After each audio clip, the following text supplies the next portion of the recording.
গল্প পিয়নের আসরে সবাইকে স্বাগত জানিয়ে শুরু করছি আজকের গল্পের আসর। আজ শোনাবো শ্রী শীর্ষেন্দু মুখোপাধ্যায়ের অদ্ভুতুড়ে সিরিজ থেকে নেওয়া গল্প পটাশগড়ের জঙ্গলে। আজ রইল তৃতীয় পর্ব। শুরু করছি আজকের গল্প পটাশগড়ের জঙ্গলে। জয় পতাকা সম্বন্ধে একটা গুপ্ত খবর কেউ জানে না। তার যখন পেটে খিদে জাগার দেয় তখন তিনি বোকা হয়ে যান, ভীতু হয়ে পড়েন। কি করছেন না করছেন তা তার ভালো জানা থাকে না। পেট ভরা থাকলে তার মাথা ভালো কাজ করে, তখন তিনি বেশ সাহসী হয়ে ওঠেন এবং কি করছেন না করছেন তা চমৎকার বুঝতেও পারেন।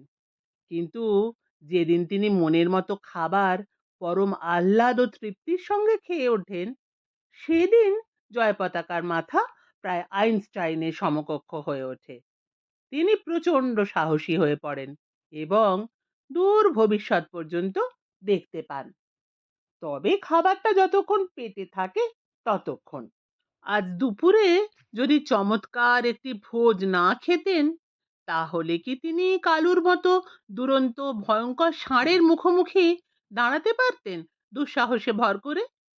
আবার এই পটাশগড়ের ডাইনিং হলে বসে একা যখন ভোজ্য বস্তুর ঢাকনা একে একে খুলে খেতে শুরু করলেন, তখন খাবারের স্বাদে ও গন্ধে তার গান গাইতে এবং নাচতেও ইচ্ছে করছিল। এত ভালো ভালো সব খাবার তিনি জন্মেও খাননি। প্রথমেই চিনেমাটির একটা বাটির ঢাকনা খুলে দেখলেন তাতে রয়েছে অ্যালফাবেট স্যুপ। সোনালী রঙের শুরুয়ার মধ্যে লাল, নীল, সবুজ, হলুদ, মেরুন রঙের ABCD, অ আ ক খ সব ভাসছে।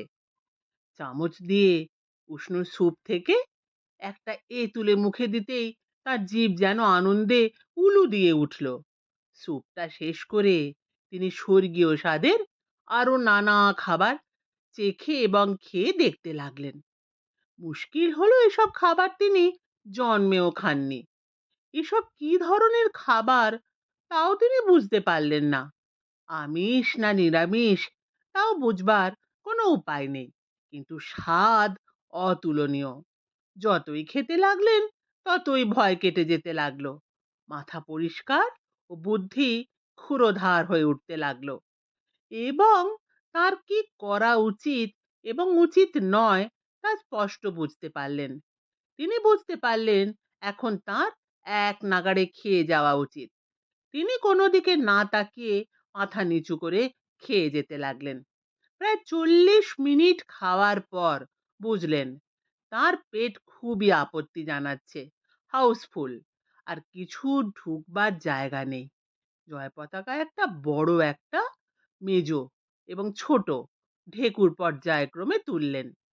তারপর একটা শ্বাস ফেলে বললেন, না, ব্যবস্থা দেখছি ভালোই, এরা খাওয়াতে জানে। ডাইনিং হলের এক কোণে ঝকঝকে বেসিন, র্যাকে ধবধবে তোয়ালে। জয় পতাকা আঁচিয়ে মুখ মুছে একটু তৃপ্তির হাসি হাসলেন। ভয় ডর কেটে গেছে, কৌতূহল বাড়ছে, বুদ্ধিও কাজ করছে। চারদিকটা একটু সরজমিনে দেখবার জন্য তিনি ডাইনিং হল থেকে বেরিয়ে একটা লম্বা দরদালানের মতো জায়গায় ঢুকে পড়লেন। ডান দিকে বেশ বড় ঘর, সবুজ কার্পেট দিয়ে মোড়া ঘরখানায় উজ্জ্বল ঝাড়বাতি জ্বলছে। চারদিকে টেবিল চেয়ার সাজানো, টেবিলে টাটকা ফুলের তোড়াওয়ালা মস্ত রূপোর ফুলদানি। ভিতর থেকে পিয়ানোর ভারী মিষ্টি আওয়াজ আসছে। জয় পতাকা ঘরে ঢুকে একটা কোচে বসে পড়লেন। পিয়ানোর সামনে একটা টুল পাতা, তাতে কেউ বসে নেই, কিন্তু টুংটাং করে পিয়ানো বেজে যাচ্ছে। খানিকক্ষণ পিয়ানো শোনার পর তিনি জায়গাটা আরো একটু ঘুরে দেখবেন বলে দর দালান ধরে এগোলেন। পরের ঘরটা ইনডোর গেমসের ঘর। সেখানে টেবিল টেনিস, ক্যারাম, দাবার ছকের বিভিন্ন টেবিল রয়েছে। জয় পতাকা প্রথমে টেবিল টেনিসের ব্যাট তুলে নিলেন। অমনি শূন্য থেকে একটা পিং পং বল টুক করে টেবিলে এসে পড়ল। জয় পতাকা প্রতিদ্বন্দ্বীহীন। বলটা সার্ভ করলেন আনমনে, কিন্তু চমকে উঠে দেখলেন ওপাশে ব্যাটটা শূন্যে উঠে তার সার্ভটাকে স্ম্যাশ করে ফেরত পাঠালো। কে যেন বলে উঠল, লাভ ওয়ান। জয় পতাকা বেকুবের মতো কিছুক্ষণ দাঁড়িয়ে থেকে বলটা কুড়িয়ে নিলেন। ভোজুরাম মেমোরিয়াল স্কুলে তিনি প্রায় কমন রুমে গিয়ে টেবিল টেনিস খেলেন, বেশ ভালোই খেলেন। কাজেই তার জেদ চেপে গেল। ওপাশে ব্যাটটা শূন্যে ঝুলছে, দুলছে। খুব হিসেব কষে জয় পতাকা বেশ জুৎসই আর একটা সার্ভ করলেন। বলটা সঙ্গে সঙ্গে মার খেয়ে বিদ্যুৎ বেগে ফিরে এলো এবং টেবিল ছুঁয়ে সাঁ করে গিয়ে দেওয়ালে লাগলো। সেই কণ্ঠস্বর বলে উঠল, লাভ টু। জয় পতাকা এবার খুব কোনাচে একটা চমৎকার সার্ভ পাঠালেন ও পাশে। বলটা ফিরে এলো বটে, কিন্তু জয় পতাকা সেটাকে ব্লক করলেন। কিন্তু ফেরত আসার চাপটা আর আটকাতে পারলেন না। লাভ থ্রি। খেলা চলতে লাগলো, তবে একতরফা। 10 মিনিটের মাথায় লাভ গেম খেয়ে জয় পতাকা বিরক্তির সঙ্গে ব্যাটটা রাখলেন। ওপাশের ব্যাটটাও টেবিলে শুয়ে পড়লো। দাবা খেলা তার খুবই প্রিয়। ঘুঁটি সাজানো আছে দেখে তিনি সাদা ঘুঁটির দিকে বসে মন্ত্রীর ঘরের বোড়েটা 2 ঘর এগিয়ে দিলেন। ওপাশ থেকে রাজার ঘরের বোড়ে টুক করে 2 ঘর এগিয়ে এলো। জয় পতাকা মগ্ন হয়ে গেলেন খেলায়। প্রতিপক্ষ অতিশয় শক্ত। মাত্র 12 চাল খেলার পরই তিনি বুঝতে পারলেন ঠিক মতন তিনি এঁটে উঠছেন না। জয় পতাকা পরের চালেই প্রতিপক্ষের কালো গজ একটা বোড়ে খেয়ে রাজার সোজাসুজি বসে গেল। সেই স্বর বলে উঠল, কিস্তি। 2 চাল পরে মাত হয়ে উঠে পড়লেন জয় পতাকা। ক্যারামও তিনি ভালোই খেলেন। ঘুঁটি সাজানো আছে দেখে লোভ সামলাতে পারলেন না। তিনি শুরুতে স্ট্রাইক নিয়ে গোটা তিনেক ঘুঁটি ফেললেও প্রতিপক্ষ একেবারেই একে একে সব কালো ঘুঁটি পকেটস্থ করে দিল। 3 বোর্ডেই গেম খেয়ে জয় পতাকা একেবারে উঠে পড়লেন। পরের ঘরটা লাইব্রেরি। মেঝে থেকে সিলিং অব্দি চমৎকার কাঠের তাকে ঠাসা বই। কোণের দিকে একটা ইজি চেয়ার পাতা। তাতে কেউ নেই বটে, কিন্তু একখানা বই খোলা অবস্থায় শূন্যে ভেসে আছে, ঠিক যেন ইজি চেয়ারে বসে কেউ বইটা পড়ছে। জয় পতাকা ঢুকতেই বইটা ধীরে বন্ধ হয়ে গেল এবং শূন্য দিয়ে ভেসে গিয়ে একটা তাকে বইয়ের ফাঁকে ঢুকে পড়ল। জয় পতাকা তাক থেকে একখানা বই টেনে নিয়ে খুলে পড়তে লাগলেন এবং পড়তে পড়তে ভীষণ উত্তেজিত হয়ে উঠলেন। অ্যারোডাইনামিক্সের উপর যে এত সাংঘাতিক বই আছে তা তার জানা ছিল না। কিন্তু দুটো পাতা ভালো করে পড়তে না পড়তেই কে যেন হাত থেকে বইখানা কেড়ে নিল। সেটা শূন্যে ভেসে উপরের একটা তাকে গিয়ে সেধ হলো। জয় পতাকা আবার একখানা বই টেনে নিলেন, খুলে দেখলেন সেটা মহাকাশ তত্ত্বের উপর অতি উন্নত গবেষণাধর্মী রচনা। কিন্তু এটাও 2-1 পাতা পড়তে না পড়তেই বইটা তার হস্তচ্যুত হলো। কিন্তু যেটুকু পড়লেন তাতে তার মাথা ঘুরে গেল। মহাকাশ বিজ্ঞানের প্রায় অকল্পনীয় সব তত্ত্ব আর তথ্য রয়েছে বইটাতে। জয় পতাকা পাগলের মতো গিয়ে আর একটা বই খুললেন। এটা শারীরবিদ্যার বই, কিন্তু যাদের শরীর নিয়ে লেখা তারা নিশ্চয়ই অতি মানুষ। বইটা হস্তচ্যুত হলে আর একখানা বই খুলে জয় পতাকা দেখলেন অঙ্কের বই, তবে সাধারণ অঙ্কের নয়, এই পৃথিবীর অঙ্কও নয়। এ একেবারে ধরা ছোঁয়ার বাইরের সব অঙ্ক।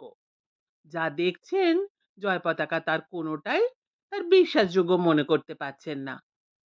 এই পৃথিবীতে বিজ্ঞান বা অঙ্ক এত উন্নতি করেনি আজও। তাহলে এই বইগুলো কে লিখলো? কোথা থেকে জঙ্গলের মধ্যে এক ভুতুড়ে বাড়িতে এসে জুটলো বইগুলো?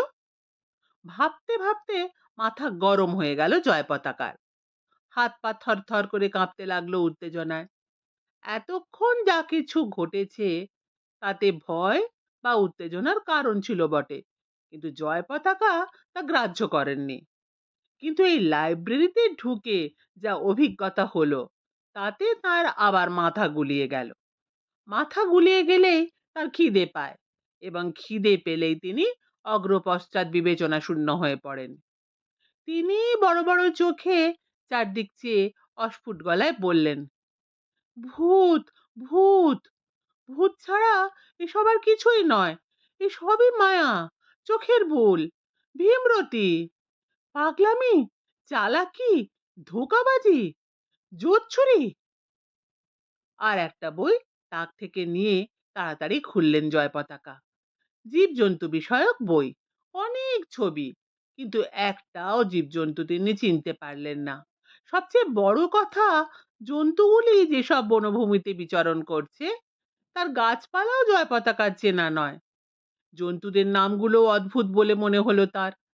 বইটা যখন তার হাত থেকে নিয়ম মাফিক কেড়ে নেওয়া হচ্ছিল, তখন জয় পতাকা সবলে বইটা চেপে ধরে বললেন, দেব না, কিছুতেই দেব না। প্রাণপণে বইখানা বুকে আঁকড়ে দু হাতে চেপে ধরে রইলেন জয় পতাকা। কিন্তু বইটা নিজেই যেন তার হাত থেকে ছাড়া পাওয়ার জন্য পাখির মতো ডানা ঝাপটাতে লাগলো।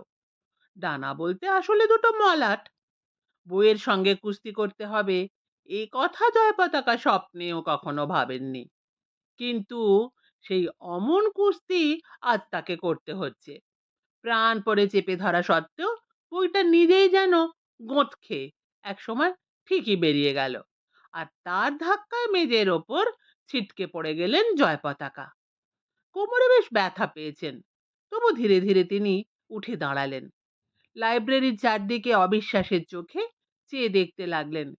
বই তাঁর সাংঘাতিক প্রিয় জিনিস, বিশেষ করে অঙ্ক আর বিজ্ঞানের বই। যিনি বই এত ভালোবাসেন, তার সঙ্গে বই কখনো কুস্তি করে, আবার ধাক্কা মেরে ফেলেও দেয়। ভারী দুঃখ হলো তার। আর এই দুঃখেই তিনি লাইব্রেরি থেকে বেরিয়ে করিডোরে পড়লেন। পরের ঘরটা কিসের? দরজা ঠেলতেই নিঃশব্দে খুলে গেল। বাহ, চমৎকার শোয়ার ঘর। মস্ত খাটে নরম বিছানা পাতা, পাশে একটা টুলের ওপর সযত্নে ঢেকে রাখা এক গেলাস জল। জয় পতাকা জলটা এক চুমুকে খেয়ে নিয়ে গেলাসটা রাখার সঙ্গে সঙ্গেই গেলাসটা আবার জলে ভরে গেল। ঢাকনাটা আপনা থেকেই উঠে গেলাসটাকে ঢাকা দিয়ে দিল। জয় পতাকা আবার জলটা খেয়ে ফেললেন। আবার গেলাস জলে ভরে উঠল। ঢাকনা আপনা থেকেই ঢাকা দিল গেলাসের মুখ। তিনবারের বারও একই ঘটনা ঘটায় জয় পতাকা হাল ছেড়ে দিয়ে বিছানায় শুয়ে ঘুমোবেন বলে তৈরি হতে লাগলেন। জামা কাপড় সবই তার কাদা মাখা এবং নোংরা। লাল শালুটা এখনো কোমরে গোঁজা। শোয়ার ঘরের লাগোয়া একটা বাথরুম রয়েছে দেখে জয় পতাকা গিয়ে ঢুকলেন। কল খুলতে এই শীতে ভারী আরামদায়ক জল পড়তে লাগলো। আর সাবানখানার যা মন মাতানো গন্ধ, তার বলবার নয়। বেশ করে মুখ হাত পা ধুয়ে তোয়ালে দিয়ে মুছে ঘরে আসতেই দেখলেন শূন্যে একটা পাজামা আর পাঞ্জাবি ভাসছে। জয় পতাকা জামা কাপড় পাল্টে নিলেন। তারপর বিছানায় শুয়ে সিলিং এর দিকে চেয়ে রইলেন।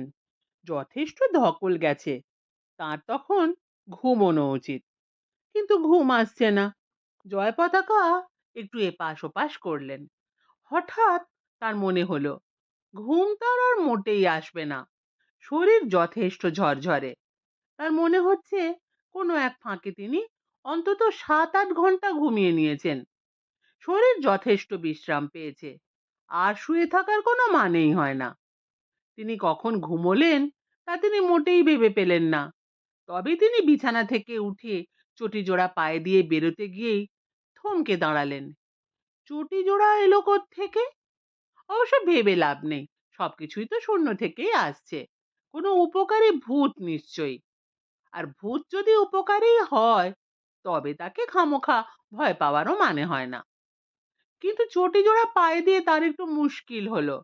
তিনি পরিষ্কার বুঝতে পারলেন তার চটি দুটি একটু অবাধ্য এবং একগুঁয়ে। তিনি করিডোর দিয়ে ডান দিকে যেতে চাইছেন, কিন্তু চটি দুটি তা হতে দিল না।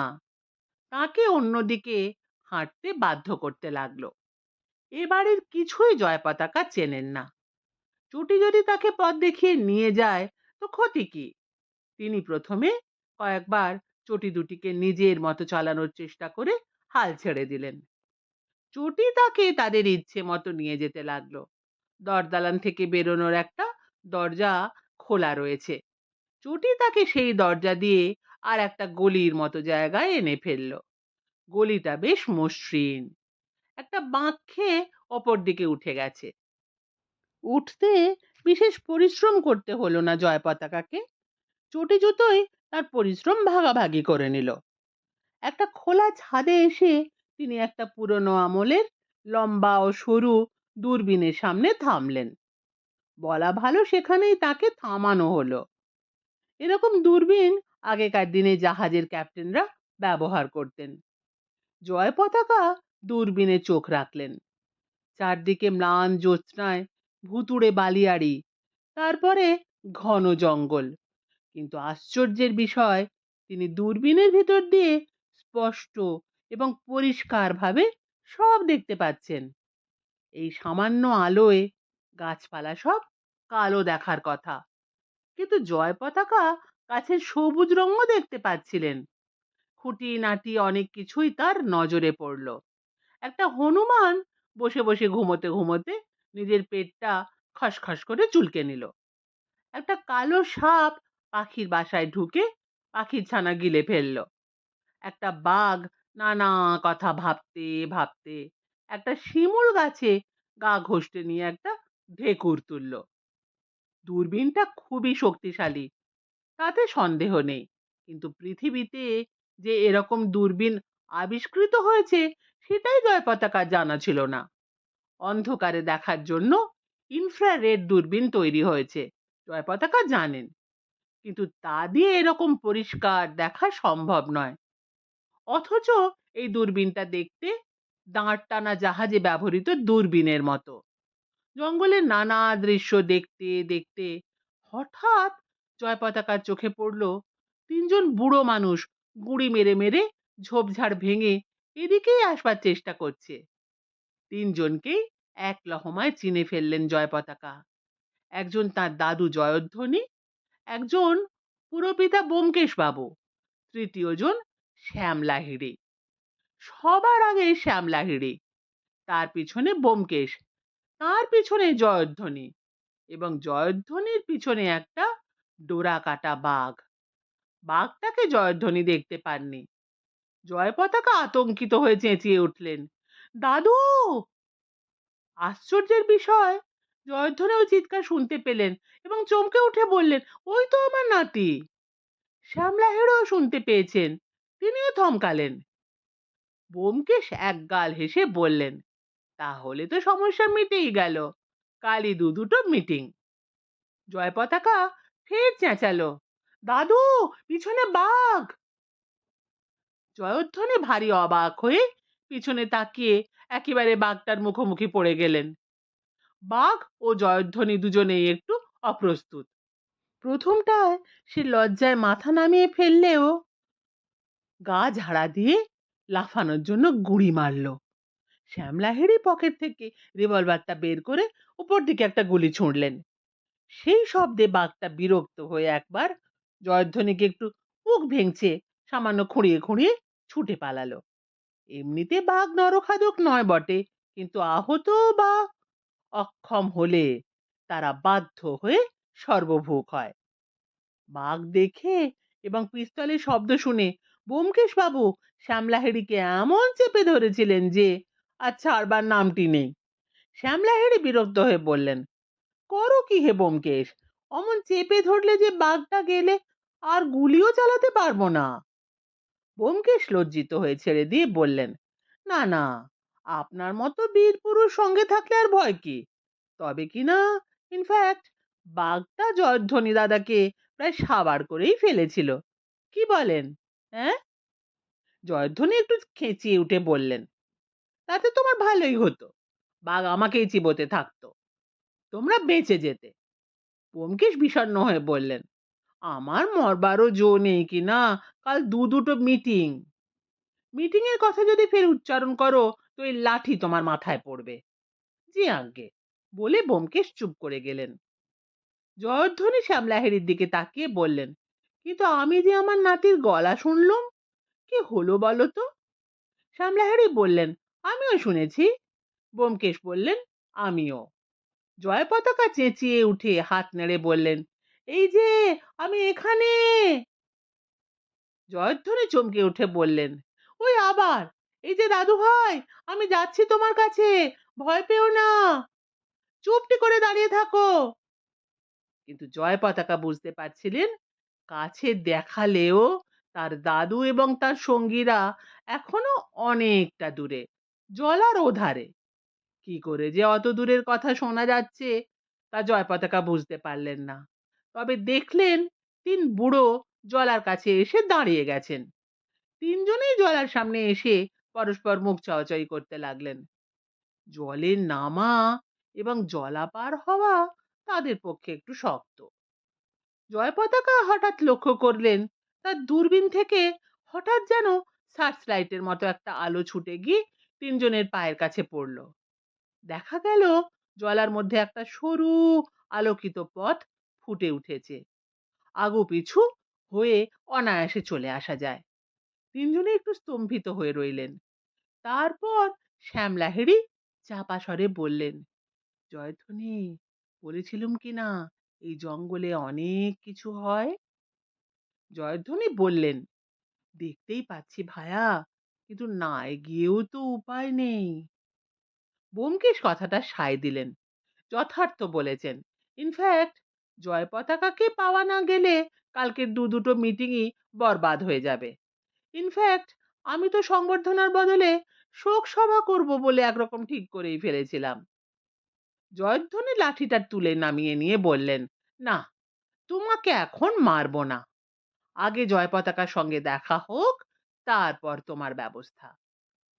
ব্যোমকেশ সভয়ে জয়ধ্বনির কাছ থেকে সরে এলেন এবং সকলের আগেই আলোকিত পথটি ধরে হাঁটা দিলেন। জলা পার হতে তাদের তিনজনের মোটেই সময় লাগলো না। তারপর জঙ্গলের ভিতর দিয়ে হেঁটে তিনজন খাদের ধারে এসে দাঁড়ালেন। কিন্তু খাদ তাদের পথ আটকাতে পারল না। আলোর রশ্মি গিয়ে সোজা পড়লো খাদের উপরে, এপার ওপার জুড়ে পড়ে থাকা একটা গাছের ওপরে। গাছটা কোত্থেকে এলো কে জানে। তবে তিন বুড়ো খাদটা ওই গাছের ওপর দিয়ে হেঁটে পার হওয়ার পরই গাছটা আবার সোজা হয়ে দাঁড়ালো এবং অন্যান্য গাছের সঙ্গে মিশে গেল। কাণ্ডটা দেখে জয় পতাকা হাঁ করে রইলেন। চূড়াবালির উপরেও আলোটা গিয়ে পড়ে তিন বুড়োকে পথ দেখালো। তিনজনে দিব্যি হেঁটে চোরাবালি পেরিয়ে চলে এলেন। দাদু ভাই, তুমি কোথায়? এই যে এখানে, বলে জয় পতাকা আত্মবিস্মৃত হয়ে আনন্দে লাফিয়ে উঠলেন। উঠলেন বটে, কিন্তু নামলেন না। তার বেয়াদব চটি জোড়া লাফ দেওয়ার সঙ্গে সঙ্গে তাকে একেবারে শূন্যে তুলে ছাদের কার্নিশ পার করে নিচের বাগানের মধ্যে নামিয়ে আনলো। তবে নামালো খুব সাবধানে, ধরে। জয় পতাকাকে দেখে জয়ধ্বনি এসে জড়িয়ে ধরে আনন্দে কেঁদে ফেললেন। বেঁচে আছিস দাদু ভাই? ভালো আছিস তো?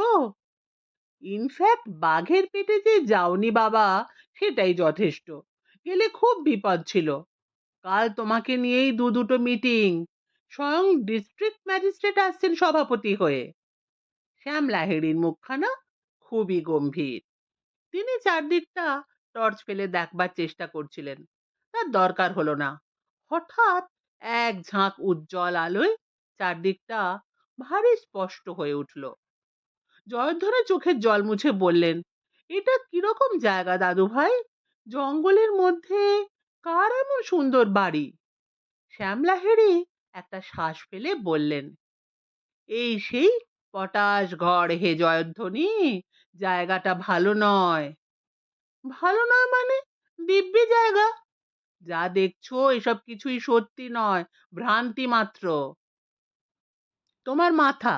চলো দাদু ভাই, বাড়ির মালিকের সঙ্গে একটু আলাপ করে আসি। জয় পতাকা বেজার মুখ করে বলেন, তার সঙ্গে আমারই যে দেখা হয়নি। তা এত বড় বাড়ি দেখাশোনা করছে কে? কেউ নয়। শ্যামলাহেরি বললেন, এখানে কেউ থাকে না জয়ধ্বনি, এটা একটা ধ্বংসস্তূপ। জয়ধ্বনি দার্শনিকের মতো বললেন, ওরে বোকা, জলে যে চাঁদের ছায়া পড়ে সেটাও তো মিথ্যে। তবে ছায়াটা পড়ে কেন জানো? ওই আসল চাঁদটা আকাশে আছে বলেই। ব্যোমকেশকেও এই প্রসঙ্গে কিছু বলতে হয়, নইলে তিনি আলোচনা থেকে বাদ পড়ে যান। তাই বললেন, ইনফ্যাক্ট চাঁদটা আমাদের খুবই উপকারে লাগে।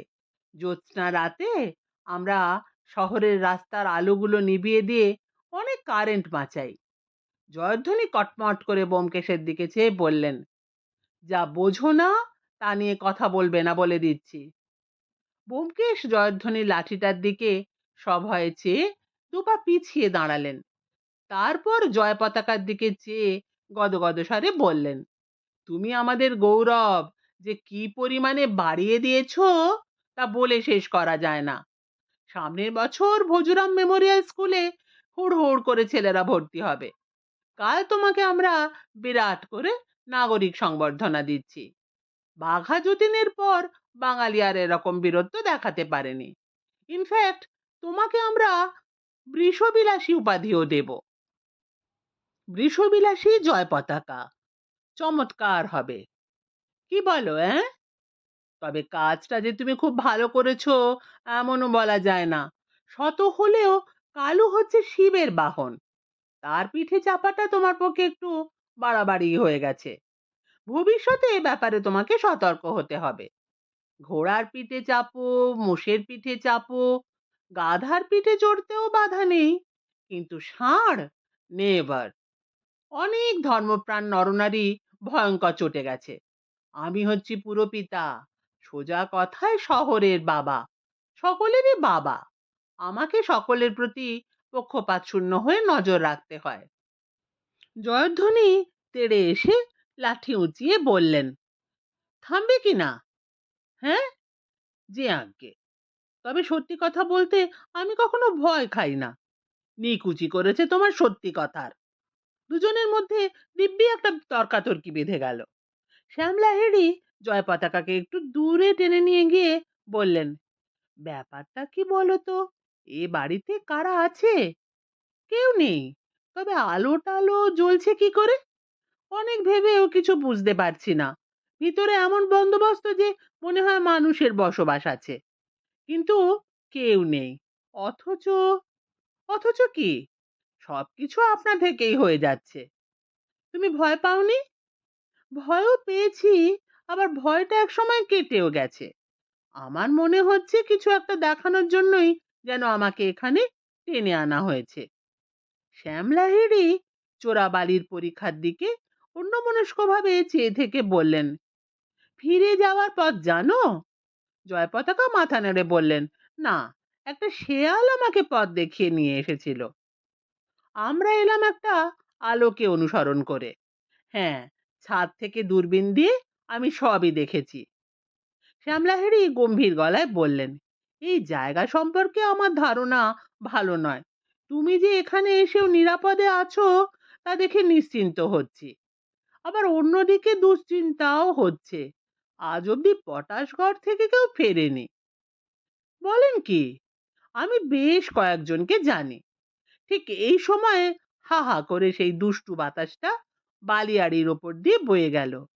কেউ ফিরবে না, কেউ ফিরবে না। শ্যামলাহেরি স্তব্ধ হয়ে গেলেন। জয়ধ্বনি আর ব্যোমকেশের ঝগড়াও গেল থেমে। সবাই চারদিকে তাকাতে লাগলেন। আবার বাতাস বইল, বলল, ফিরবার পথ নেই, ফিরবার পথ নেই। শুনছিলেন শ্রী শীর্ষেন্দু মুখোপাধ্যায়ের অদ্ভুতুড়ে সিরিজ থেকে নেওয়া গল্প পটাশগড়ের জঙ্গলে। আজ ছিল তৃতীয় পর্ব। এরকম আরো ভালো ভালো গল্প শুনতে চ্যানেলটিকে সাবস্ক্রাইব করতে ভুলবেন না। ফিরে আসছি চতুর্থ এবং অন্তিম পর্ব নিয়ে।